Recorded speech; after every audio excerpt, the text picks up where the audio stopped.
अभी एक विषय बहुत चल रहा है, मृत्यु भोज बंद होना चाहिए। ऐसा कई लोग, बड़ी बड़ी संस्थाएं भी ये बात कह रही हैं। कई लोग इस बात को उठा रहे हैं, बोले मृत्यु भोज बेकार है, बंद होना चाहिए। पर हम यहाँ एक बात कहना चाहते हैं, बड़े ध्यान से सुनना, बड़ी जिम्मेवारी से हम ये बात कह रहे हैं। मृत्यु भोज यदि बंद हो जाएगा पूरी तरह से, तो अभी जो बच्चे समाज के भय से 13 दिन तक कम से कम घर में बैठ करके और त्रयोदशी तक का वो समय घर में बिताते हैं, माता पिता के लिए शोक जताते हैं, जब मृत्यु भोज बंद हो जाएगा तो वो 13 दिन बैठेंगे, फिर वो भी अपने कामकाज में 2-4 दिन बाद लग जाएंगे। कम से कम समाज के कारण ही सही दशगात्र आदि कुछ ना कुछ संस्कार तो बचे हैं, धीरे धीरे वो भी लुप्त हो जाएगा। फिर समाज के जो लोग संवेदना व्यक्त करने आते हैं, या जो हमारे दूर दराज से रिश्तेदार मेहमान अतिथि आए, क्या उनको बिना भोजन के लौटाएंगे? क्या वो होटल में जाके खाएंगे? देखो, मृत्यु भोज का मतलब है कर्ज लेके मत खिलाओ। मृत्यु भोज ज्यादा करने का मतलब आडंबर मत करो, बहुत दिखावा मत करो बहुत ज्यादा, लेकिन अनिवार्यता के साथ वो उतना होना ही चाहिए जो हमारी सामर्थ्य है, नहीं तो धीरे धीरे सब बंद हो जाएगा। अब उसमें ब्राह्मण भोज भी होगा, उसमें समाज का भोज भी होगा, अब उसमें और भी लोगों के भोज होंगे, तो उससे क्या होगा कि इतने लोग उस समय आएंगे तो वो सब मृतक आत्मा के लिए एक तरह से श्रद्धांजलि अर्पित करेंगे, उससे मृतक आत्मा को शांति मिलेगी।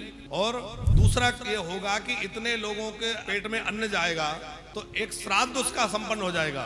तो मृत्यु भोज के नाम पर दिखावा करना या होटलों में पार्टी करना ये बिल्कुल गलत है, लेकिन श्रद्धा पूर्वक सात्विक विधि से ब्राह्मण भोज के साथ में कुछ ना कुछ उस समय भोज होना ही चाहिए, और नहीं तो वो परंपराएं बेकार हो जाएंगी, नष्ट हो जाएंगी। तो धुंधकारी का कोई संस्कार आदि भी नहीं हुआ, इसलिए भी उसकी सदगति नहीं हुई।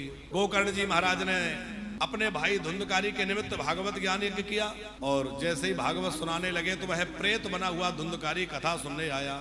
अब वो तो प्रेत था, कोई शरीर तो उसमें था नहीं, वायु के रूप में प्रेत होता है। कहाँ बैठे? तो किसी बांस के छिद्र में घुस के बैठ गया।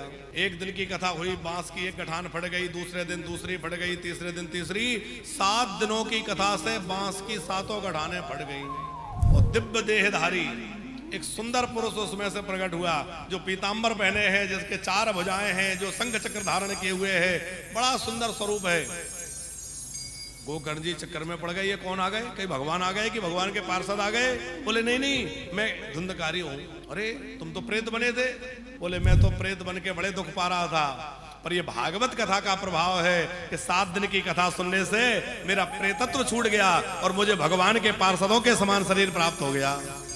और कहा कि अब मैं जा रहा हूं, और फिर जो है भागवत जी की उसने परिक्रमा करी, गोकर्ण जी को प्रणाम किया, और जाते जाते कहने लगा, धन्या भागवती वार्ता प्रेत पीड़ा विनाशनी सप्ताहो अपि तथा धन्या कृष्ण लोक फल प्रदान। धन्य है ये भागवत की कथा, जिसने मेरे जैसे पापी की भी सदगति कर दी। अब जैसे ही वो विमान में बैठ के गया तो गोकर्ण जी ने वो विमान के पार्षदों को, भगवान के पार्षदों को रोका, रोको रोको जरा, क्या हुआ? बोले ये बताओ, कथा एक ही थी, सुनाने वाला एक ही था, और सबने एक जैसी कथा सुनी, फिर विमान एक व्यक्ति के लिए क्यों आया, बाकी लोगों के लिए क्यों नहीं आया? भाई कथा सुनाने वाले एक, कथा भी एक, तो फिर ये भेद कैसे कि विमान एक के लिए आया बाकी के लिए नहीं आया? तो भगवान के पार्षदों ने कहा, इसमें हम कोई भेदभाव नहीं कर रहे हैं, ये आपके सुनने का भेद है कि श्रवणस्य विभेदेन फल भेदोऽत्र संस्थिता।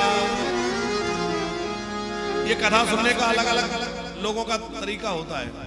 कोई तो एकदम पूरे भाव से, पूरे मनोयोग से कथा सुनता है, कुछ लोग ऐसे होते हैं उनका शरीर कथा में होता है पर उनका मन कथा में नहीं होता, कुछ लोग कथा के बीच बीच में थोड़ा झोंका भी ले लेते हैं। अब जब कथा में मन नहीं लगेगा तो उसका लाभ कैसे मिलेगा? अदृढ़म ही हतम ज्ञानम प्रमादेन हतम श्रुतम। जिस ज्ञान को दृढ़ ना किया जाए वो समय पर भूल जाते हैं।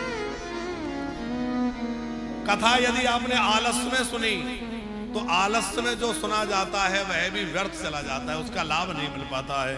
संदिग्धो ही हतो मंत्रो, हम किसी मंत्र का जप कर रहे हैं पर मन में संदेह है कि पता नहीं इससे काम होगा कि नहीं, पता नहीं ये मंत्र ठीक है कि नहीं, तो फिर उससे पूरा लाभ नहीं मिलेगा। पूरा विश्वास के साथ जप होना चाहिए। संदिग्धो ही हतो मंत्रो व्यग्र चित्तो हतो जपा। आप जप करने बैठे हैं, मन तो उधर भाग रहा है, कभी रसोई में मन लग रहा है कि रसोई में कुकर लगा के आए हैं, कभी कहीं मन जा रहा है, तो बोले फिर चित्त यदि व्यग्र रहेगा तो भी आपको जप का पूरा लाभ नहीं मिलेगा। इसलिए जप करते समय मन की एकाग्रता, मंत्र में पूरा विश्वास, कथा श्रवण में पूरी सावधानी। हमारे पूज्य मलुक पीड़ वाले महाराज जी तो कहते हैं कि टेलीविजन के सामने भी बैठ के कथा सुनो तो आसन डाल करके और मेरुदंड सीधा करके बढ़िया सीधे बैठ के कथा। टीवी के सामने भी बैठे हो, ऊपर सामने बैठे हो, ऊपर तो कहना ही क्या है।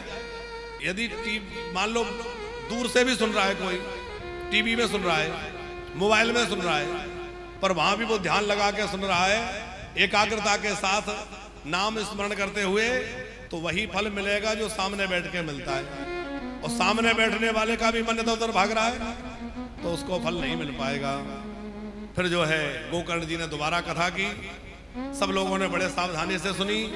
फिर लेने के लिए विमान आया और सबके सब श्रोता जो है भगवत धाम को चले गए। बोले भक्त वत्सल भगवान की जय।